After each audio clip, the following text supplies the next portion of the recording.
Have you ever heard of a market where children are not bought with money, but with blood and curses? A market hidden deep in the African forest, where witches trade stolen souls. This is the Witches' Market of Stolen Children. And before we begin, don't forget to subscribe to this channel, because more chilling tales like this await you in the shadows.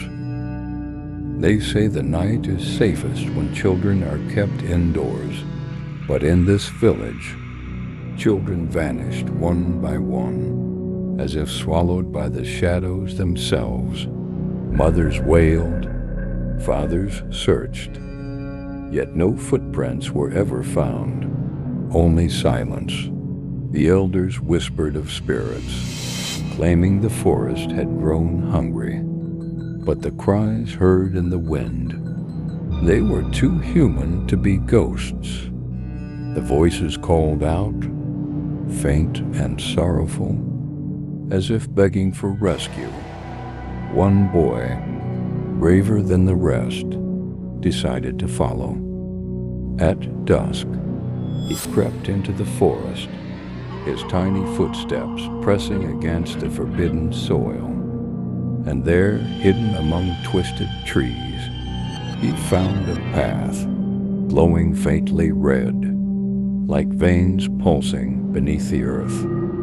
He should never have taken it. At the end of that path lay a place that should not exist, a market.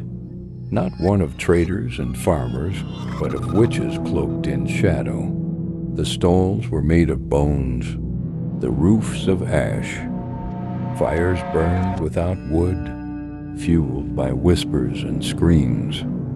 And there, behind cages of iron, sat the missing children, eyes hollow, bodies weak, souls fading.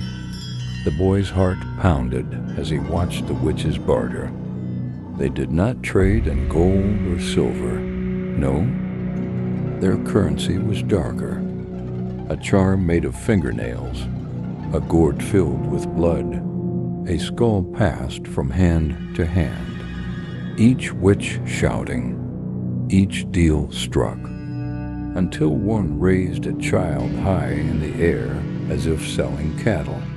The highest price was always paid for a child's soul. The boy gasped, and that was his mistake. The sound was small, but enough.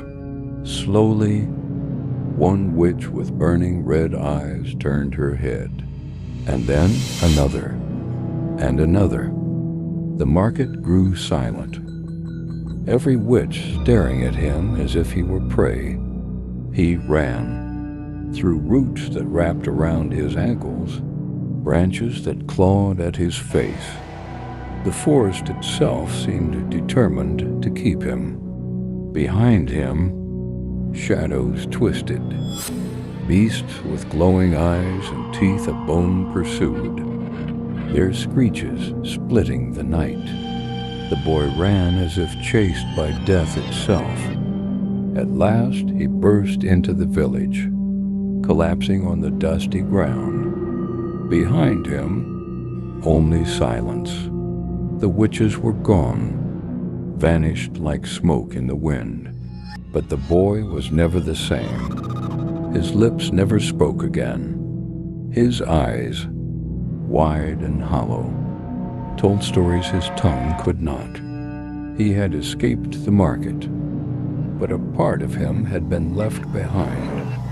And so the elders warned, if you hear the sound of children crying in the wind, do not follow, for the witches' market is still open. Their stalls are waiting.